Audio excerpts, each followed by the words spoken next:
All right, thank you and welcome back. I hope you all had a great lunch. Just as a reminder, we do have a survey which will pop up in the chat within a minute or two. If you want to get a certificate to show that you attended, please fill out the survey. You just have to do it once a day. So we're going to jump into this, counting sheep, XV gas, and the Skull Valley incident with Dr. Addy. Dr. Addy is an assistant professor and practices emergency medicine, medical toxicology, and addiction medicine at the University of Alabama at Birmingham, or UAB. She currently works with an emergency medicine residency and medical toxicology programs at UAB, along with the Alabama Poison Information Center. So I'm so excited. I think this is a unique topic for today, and I'm excited to learn more about it. Welcome, Dr. Addy, and please take it away. Hi, everyone. Thanks for logging in and listening to me. So today I'm going to teach you how to count sheep. No, I'm just joking. I'm not. But that is the title of my talk. And what I'm really hoping you take away from this is that you'll be able to understand and describe exactly how this incident really influenced changes in policies and regulations that are related to chemical weapons testing, stockpiling, and environmental safety. All that stuff kind of arose from this incident in US history. And again, I'm Suki, and thanks very much for the introduction, Justin. So let's set up the scene here. So it was a morning like most mornings in the winter of 1968 in Skull Valley, Utah. It was cold. It had snowed overnight. There was snow on the hills, but if you looked very closely, there was actually additional heaps of white scattered mounds throughout the snow. And up close, if you looked up close, sorry, there were thousands of sheep. So sort of like a sheep carnage. Some were dead, and some, quote unquote, were described to be exhibiting spasmodic twitching and frothing at the mouth. So the next day, the local environment magazine reported some of what local shepherds were describing. They were describing that some of the sheep were on the eastern slope of the Cedar Mountains were acting in a most peculiar fashion. They were dazed, staggering, jerking their necks spasmodically to the side, and finally dropping to the ground. They appeared apparently exhausted. They were unable to rise. During the day, there were snow flurries, and the sheep continued to graze and lick the snow.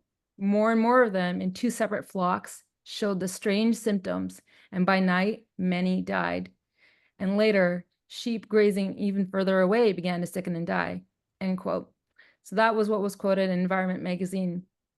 And in fact, there were many, many sheep that had died. There were between 6,000 to 7,000 sheep found dead.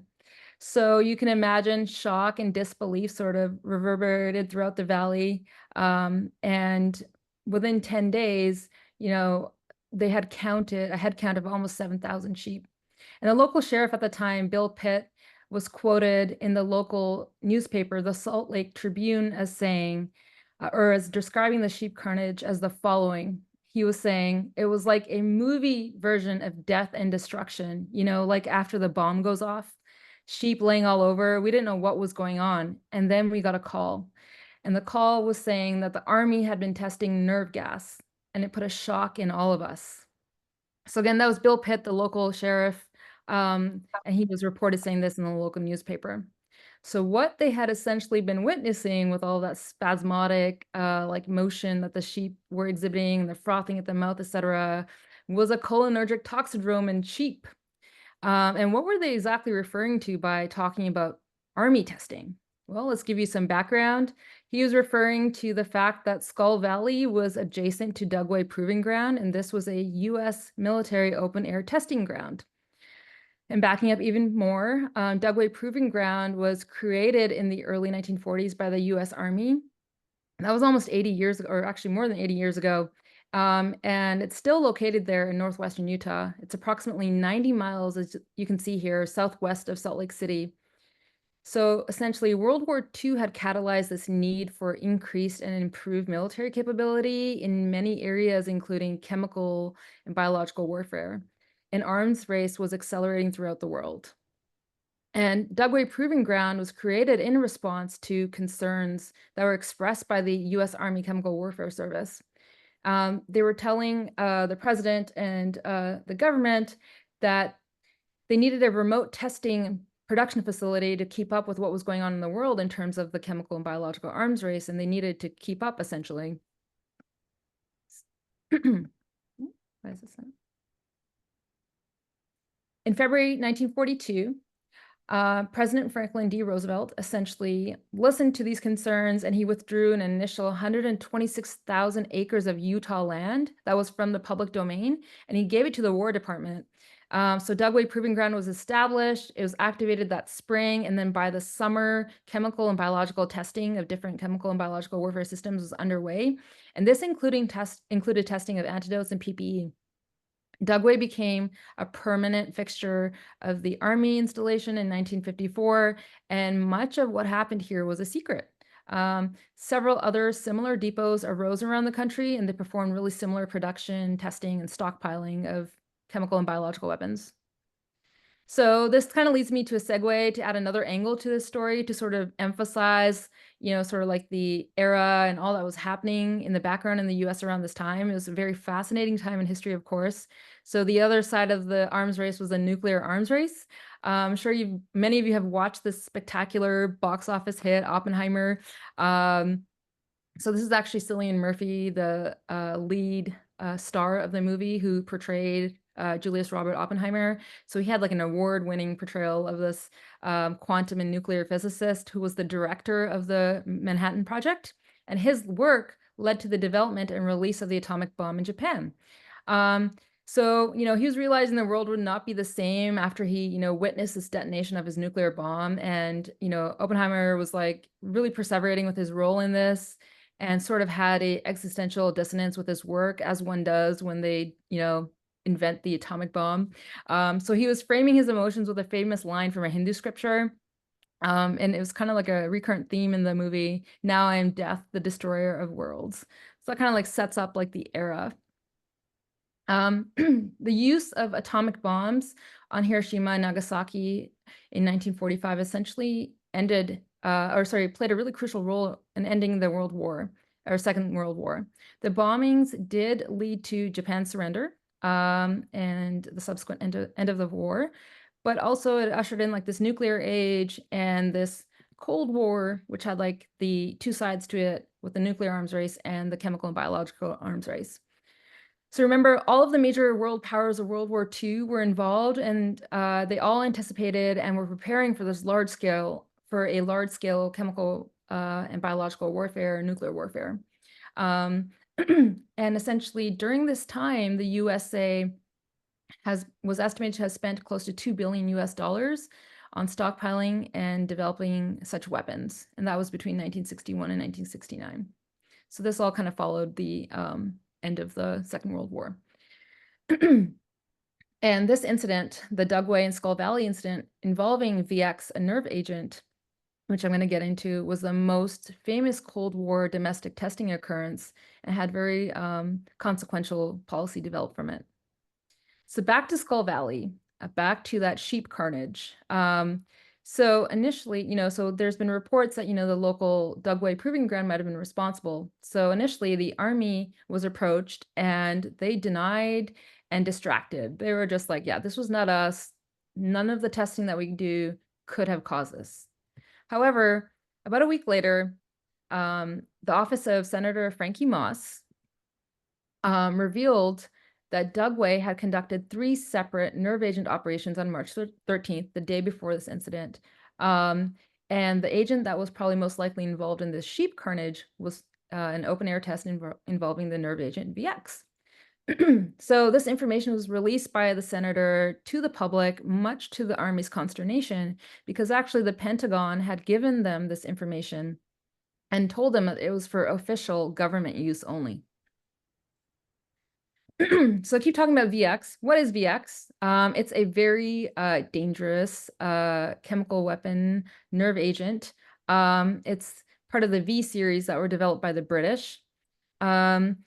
So any sort of dermal, ocular, inhalational exposure can lead to organophosphate toxicity, and the lethal dose can range from as little as 10 milligrams in a dermal exposure to 25 to 30 milligrams in an inhalation exposure.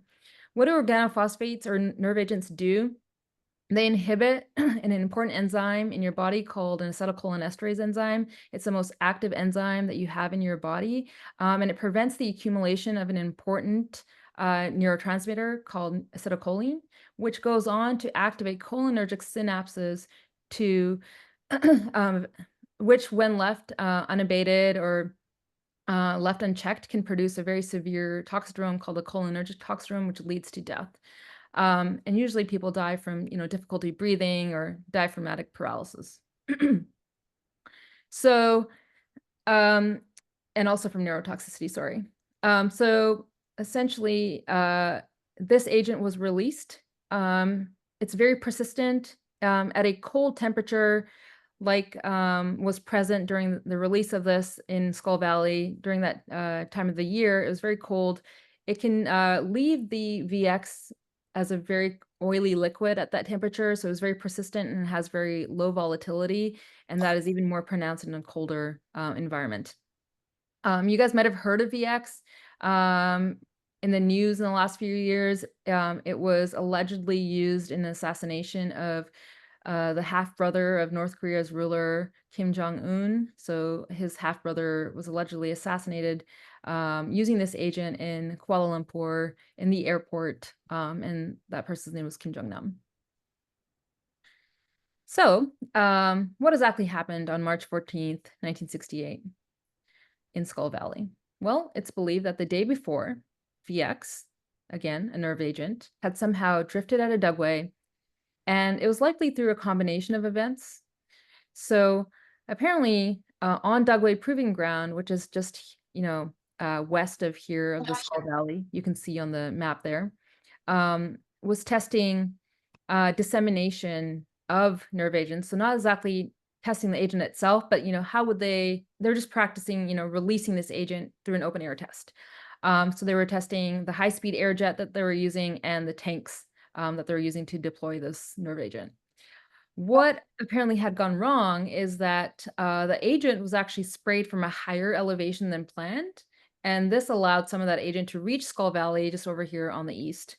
And it was kind of some of it was reached Skull Valley over the Cedar Mountains that were supposed to essentially protect the Skull Valley. In addition, the wind had become unpredictable that day and started blowing more eastward, carrying more of the VX particles across the Skull Valley. Adding to the change in weather conditions that were not predicted is that it later also rained that day. So the VX likely got picked up by some really dense clouds and a dense atmosphere, allowing that precipitation to kind of carry over the Cedar Mountains into the Skull Valley and carried all that suspended VX into the Skull Valley or precipitated down into the Skull Valley. The closest sheep were estimated to be around 25 miles from the release, and the furthest were close to 50 miles from the release.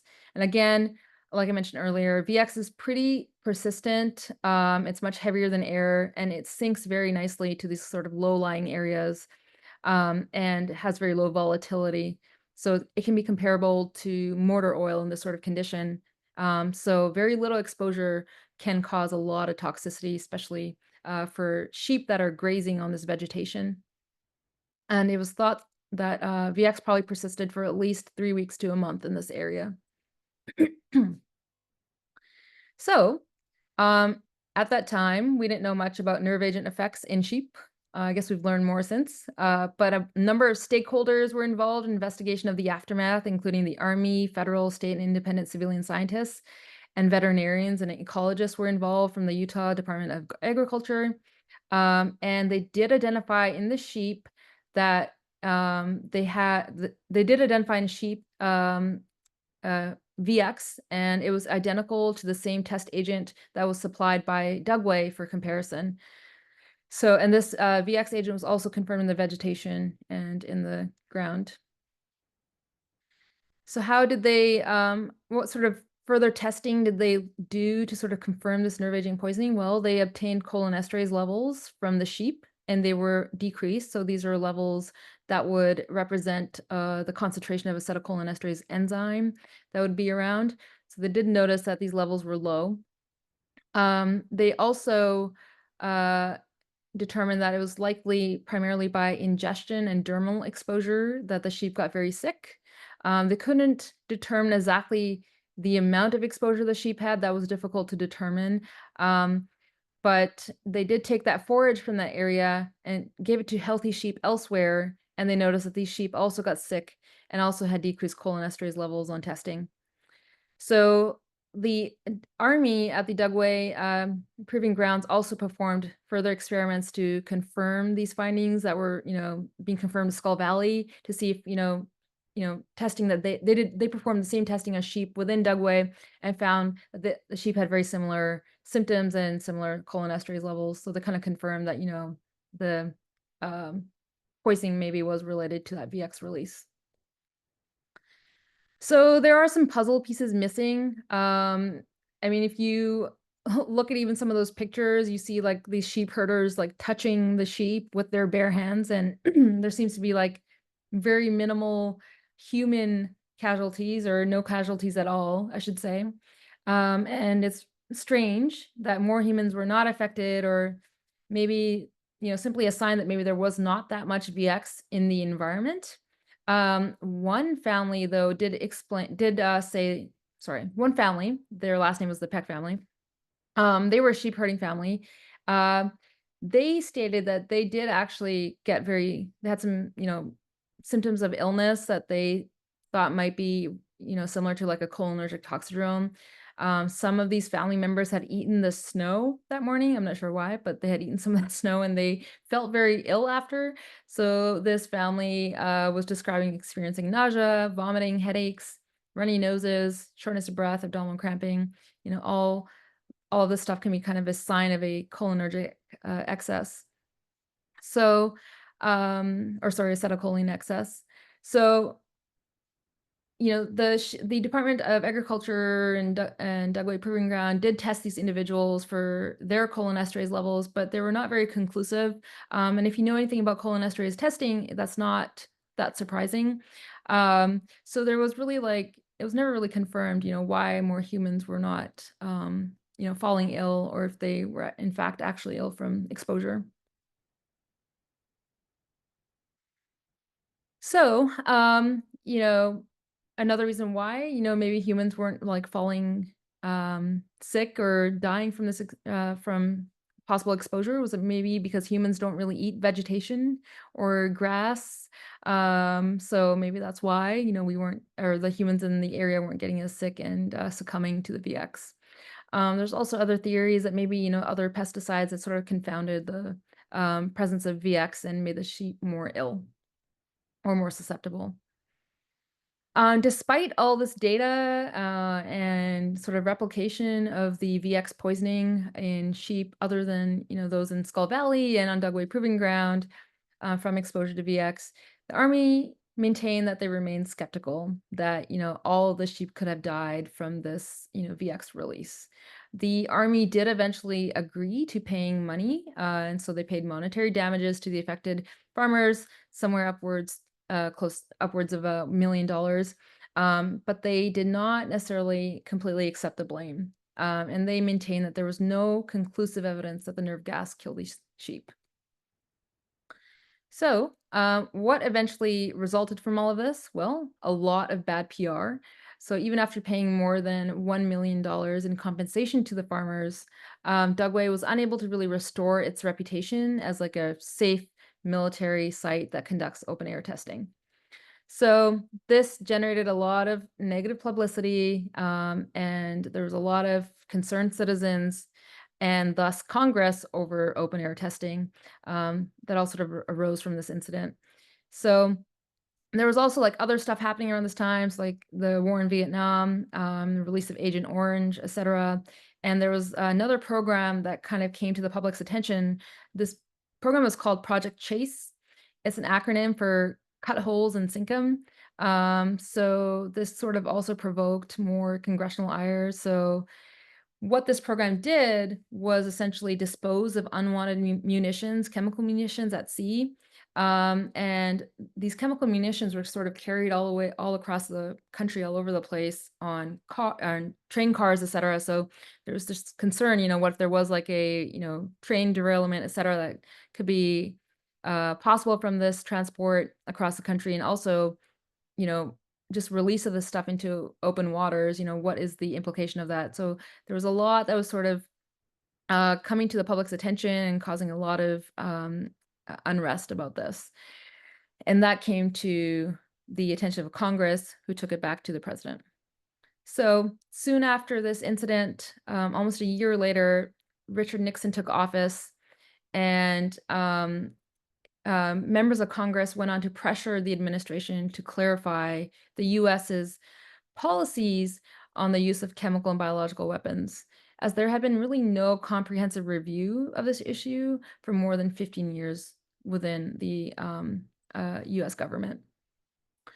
So the pressure from Congress eventually led to a public law being passed in the fall of 1969, where open air testing of any lethal chemical or biological warfare agent within the U.S. was prohibited and forbidden. And this is through an executive order by President Nixon. So the production and development of chemical weapons was essentially stopped. In addition, money towards research for this sort of stuff was cut by 60%, and all live agent testing for biological weapons was also stopped, as there was also a release of Venezuelan equine virus, and that was found in local livestock and animals that were discovered dead.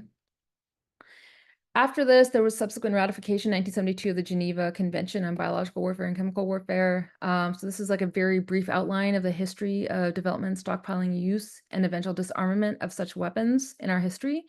So briefly, the Geneva and Hague Conventions were the first treaties that were developed and signed, plus or minus ratified, depending on what country was involved.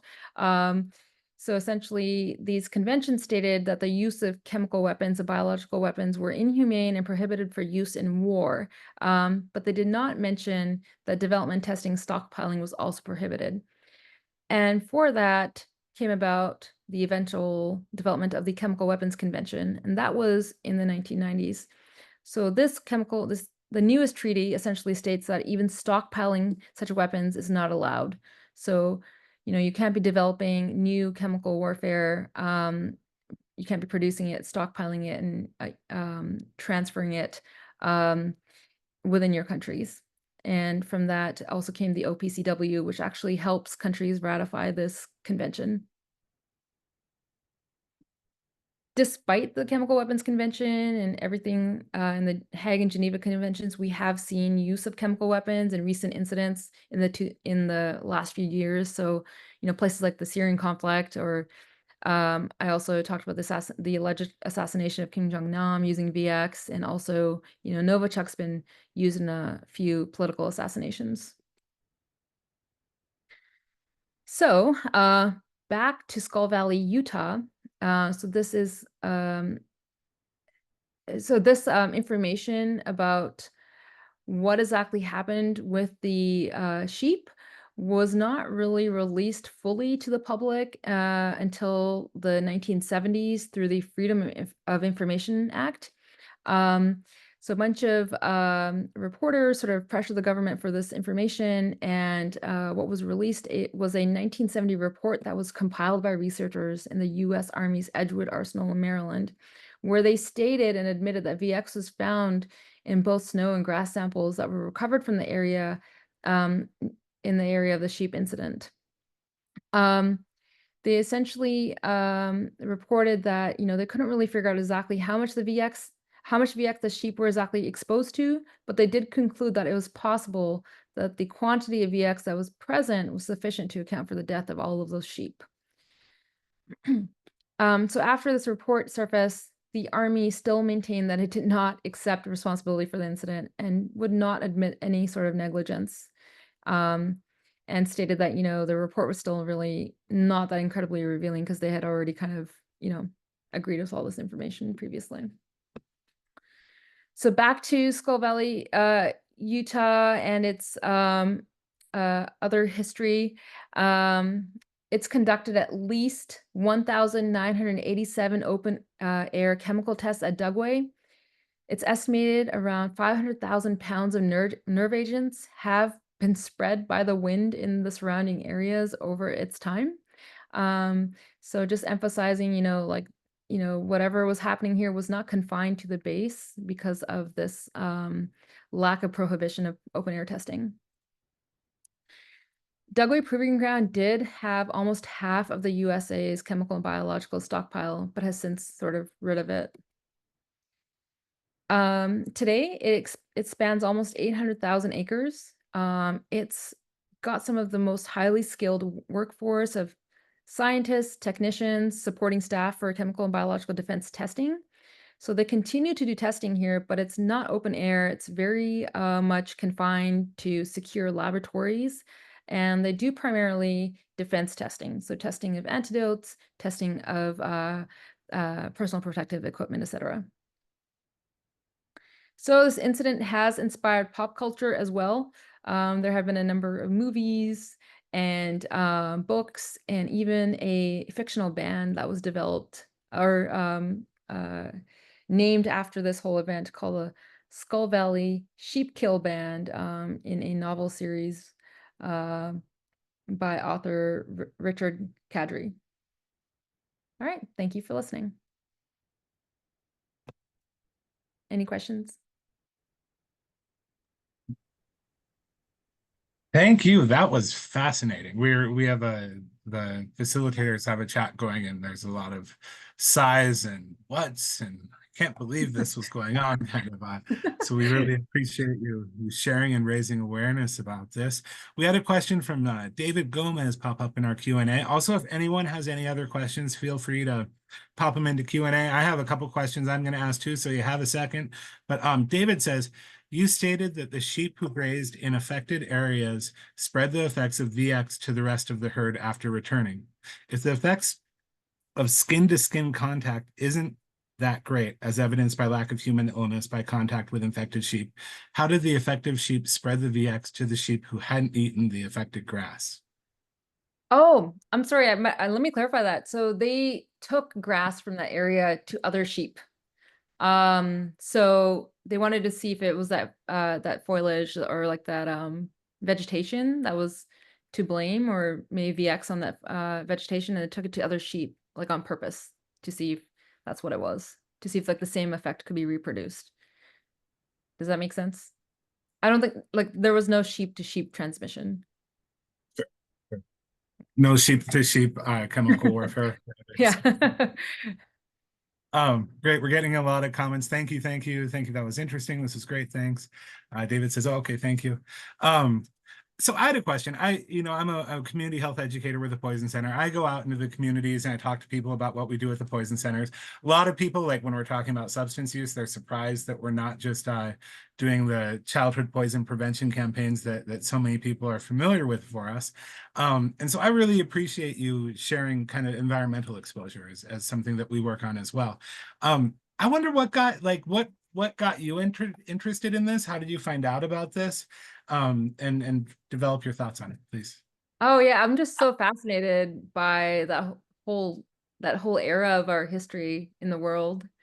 Just the nuclear bomb, and how this group of scientists, there's like this very small probability that the entire atmosphere could have been ignited by this atomic bomb, and they went ahead with it. This sort of history and like the chemical weapon or warfare history that we have in the world, and how, humans can be so uninhibited when they have like a stronger force in leadership sort of directing them to do these things. I'm just kind of fascinated by all of it, and how far we can go with, how inhumane we can be. And the science behind it is like really fascinating too. So that just kind of like got me interested in learning about it. Mostly, I'm just so interested how there is a lot of use of this stuff around the world even today, and there's international treaties. You're supposed to be held accountable for using these sorts of chemicals, and no one is being held in like international court or anything. There's been so many political or attempted political assassinations with like nerve agents, etc., that are still happening, but like, there's nothing really no one's being held accountable for it. So all this stuff, just like the interplay of like policy and law um and the science behind it all. It's just really fascinating to me. And I found out about this sheep incident like through another friend who was looking for a talk for a talks history webinar. So, you know, it was just interesting. Kind of Yeah, random. for sure. Thank you. Yeah. So just to be clear, you mentioned like this is 1968, so Vietnam was, I think 1969 is like the height of US involvement in Vietnam. So this was kind of, preceding that a little bit, but maybe you mentioned that Agent Orange was used in Vietnam. Was VX used in Vietnam, or I mean, I assume that the US government was testing it to like look at exploring maybe perhaps using it on people. Did that happen? To my knowledge, I don't know that it was used in Vietnam, but I do know that there were nerve agents used in the Iran or the Gulf War. I know about that. I know there's like US involvement in that, but I don't really know like for sure the specifics of when the US has used them in warfare, other than like maybe the Gulf War. There were some exposures there.